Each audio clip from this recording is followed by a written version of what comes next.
Next topic जो हम लोग स्टडी करने वाले हैं वो है एडी करंट लॉस। ये AKTU में आप देख सकते हैं 2006, 7, 10, 11 और 14, 15 में आया है। तो एडी करंट लॉस क्या होता है पहले से समझते हैं। कल हमने ट्रांसफार्मर का बेसिक प्रिंसिपल पढ़ा था। ट्रांसफार्मर का बेसिक प्रिंसिपल जो हमने देखा था उसमें क्या होता है, स्टार्टिंग में हम क्या करते हैं कि यहाँ पे ये V1 वोल्टेज देते हैं। V1 वोल्टेज एक इनपुट वोल्टेज है। जब V1 वोल्टेज हमने दिया और सर्किट कंप्लीट था तो यहाँ पे I1 करंट फ्लो होने लगा। I1 करंट जब फ्लो होगा तो ये N1 नंबर ऑफ टर्न्स में प्राइमरी में फ्लो होगा। जब ये N1 नंबर ऑफ टर्न्स में फ्लो होगा तो एक MF क्रिएट होती है। MF क्या है? N1 into I1। तो ये MF वो मैग्नेटोमोटिव फोर्स है जो फ्लक्स को इस सर्किट में फ्लो करने के लिए फोर्स करती है। तो फ्लक्स इस सर्किट में फ्लो होता है। अगर यहाँ पे फेरोमैग्नेटिक मटेरियल ना लगाया जाता तो ये फ्लक्स किसी भी डायरेक्शन में फ़्लो हो सकता था, लेकिन फेरोमैग्नेटिक मटेरियल की परमिएबिलिटी इतनी हाई है जिसकी वजह से ये फ्लक्स इसी कोर में फ़्लो होता रहता है।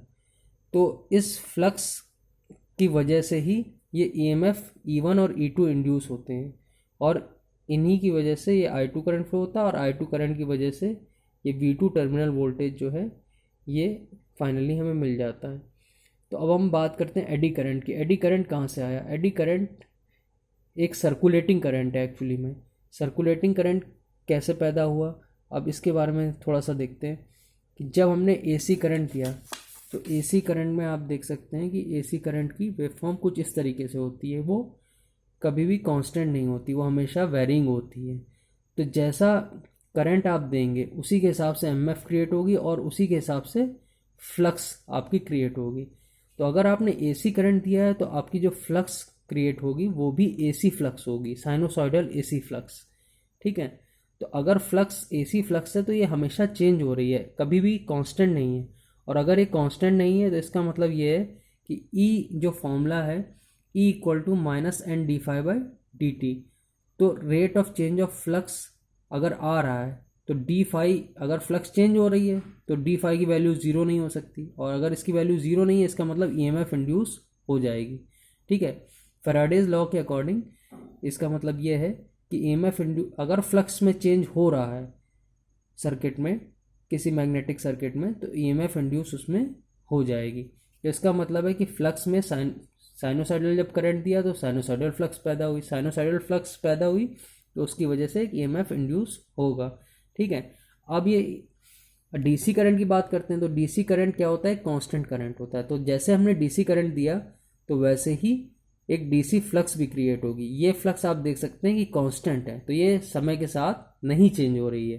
तो अगर समय के साथ नहीं चेंज हो रही है तो इसमें आपको क्या आएगा? dφ जो है ये dφ ज़ीरो हो जाएगा, और dφ अगर ज़ीरो हो गया तो EMF इंड्यूस DC करंट के लिए ज़ीरो हो गए। तो DC करंट में तो EMF इंड्यूस ही नहीं होगी, तो जब EMF इंड्यूस नहीं होगी तो फिर ट्रांसफार्मर का प्रिंसिपल एप्लीकेबल होगा ही नहीं।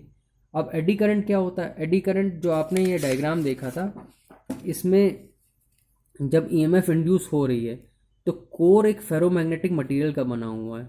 ठीक है। और कोर यूज़ होता है मैग्नेटिक सर्किट को कंप्लीट करने के लिए। कोर इलेक्ट्रिक सर्किट को कंप्लीट करने के लिए नहीं होता। इलेक्ट्रिक सर्किट एक यहाँ पे है, दूसरा यहाँ पर है, लेकिन कोर जो है वो मैग्नेटिक सर्किट को, मतलब फ्लक्स को पाथ देने के लिए ही होता है। अब एक बात समझिए, EMF यहाँ इंड्यूस हो रही है, यहाँ इंड्यूस हो रही है, यहाँ जो हो रही है वो सेल्फ इंडक्शन से, यहाँ म्यूचुअल इंडक्शन से। लेकिन बात यह है कि कोर एक मैग्नेटिक मटेरियल, फेरोमैग्नेटिक मटेरियल का बना हुआ है, वो भी तो एक मेटल है, तो कोर में भी तो EMF इंड्यूस हो जाएगी। और अगर आप ये देखें तो कोर के थ्रू भी एक पाथ कंप्लीट हो रहा है। तो अगर कोर में EMF इंड्यूस हो गई तो कोर के थ्रू करंट फ्लो हो जाएगा। तो करंट अगर फ्लो होगा तो एक इलेक्ट्रिकल सर्किट यहाँ पे भी फॉर्म हो रहा है, जबकि एक्चुअली में हम चाहते नहीं है कि यहाँ पे इलेक्ट्रिकल सर्किट फॉर्म हो, क्योंकि दो इलेक्ट्रिकल सर्किट ऑलरेडी हैं। उनको आइसोलेट करने के लिए ही हमने यहाँ पे मैग्नेटिक सर्किट लगाया गया है। अगर यहाँ पे करंट फ्लो होने लगेगा तो ट्रांसफार्मर का प्रिंसिपल ही फिर जो है वो फेल होने लगेगा। तो यहाँ क्या हो रहा है कि यहाँ करंट अगर फ्लो होगी तो इस सर्कुलेटिंग करंट की वजह से I² R लॉस होगा, और आई स्क्वायर आर लॉस होता रहेगा तो ये लगातार ये हीट में कन्वर्ट होता रहेगा और ये एक तरीके का हीट लॉस हो जाएगा। तो एडी करंट लॉस, अब आपको समझ में आया क्या हुआ कि जब आपने करंट दिया और करंट जो था साइनोसॉइडल एसी करंट था, तो साइनोसॉइडल एसी करंट की वजह से एक ईएमएफ इंड्यूस हुई। जो ईएमएफ इंड्यूस हुई तो ये ईएमएफ वाइंडिंग में तो होगी, साथ में कोर में भी होगी, और कोर में होगी तो यहाँ पे एक करंट फ्लो होने लगेगा, इस कोर में करंट फ्लो होने लगेगा, जबकि ऐसा नहीं होना चाहिए। और इस सर्कुलेटिंग करंट की वजह से ये धीमे धीमे करंट जो है, ये आई स्क्वायर आर लॉस की वजह से ये जो है एक हीट लॉस फॉर्म कर देगा। तो ये सर्कुलेटिंग करंट एक्चुअली में हम नहीं चाहते हैं कि ये हो, लेकिन ये हो रहा है। इसी को बोलते हैं एडी करंट लॉस। और एडी करंट लॉस का जो फॉर्मूला है ये एक्सपेरिमेंटली डेराइव्ड फॉर्मूला है। इसमें आप देख सकते हैं के E B M square F square T square into volume. ठीक है, तो अब के E B M square F square T square into volume ये क्या चीज़ है, इसको एक एक करके समझते हैं। देखिए, जो के ई है, के ई क्या है, कैरेक्टरिस्टिक कांस्टेंट ऑफ मटेरियल। ठीक है, ये मटेरियल की प्रॉपर्टी पे डिपेंड करता है कि आपने मटेरियल कौन सा लिया है। दूसरा बी एम क्या है, मैक्सिमम फ्लक्स डेंसिटी। ठीक है, फ्लक्स डेंसिटी मैक्सिमम कितनी जा रही है। एफ फॉर फ्रीक्वेंसी जो आपने एसी करंट के लिए, टी फॉर टाइम नहीं है, यहाँ पे थिकनेस ऑफ लैमिनेशन है, वॉल्यूम कोर का वॉल्यूम।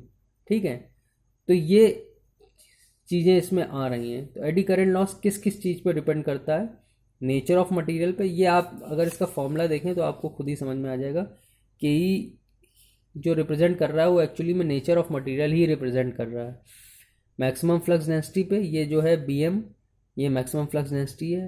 फ्रीक्वेंसी, ये एफ जो है वो फ्रीक्वेंसी का ही है।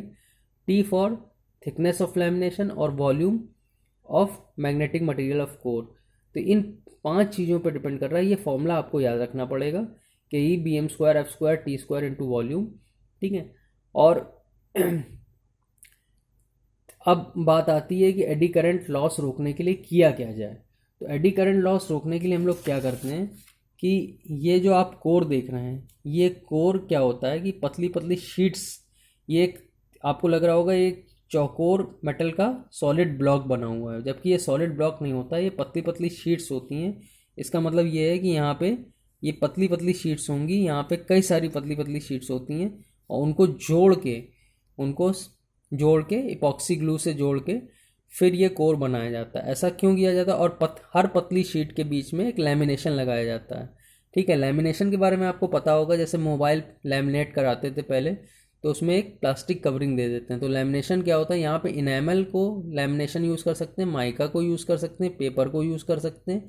तो ये सब लैमिनेशन यूज़ करके हम क्या करते हैं कि रेजिस्टेंस को हाई कर देते हैं, और रेजिस्टेंस हाई हो जाएगा तो आपका eddy current loss automatically reduce हो जाएगा। तो एडी करंट लॉस रोकने के लिए हम क्या करते हैं कि जो भी मैग्नेटिक मटेरियल है उसको हम क्या करेंगे, लैमिनेट कर देंगे, और लैमिनेट करने से एडी करंट लॉस रिड्यूस हो जाता है। ये एक मेजर लॉस होता है ट्रांसफार्मर में, और ये लगभग सभी ट्रांसफार्मर्स में होता है।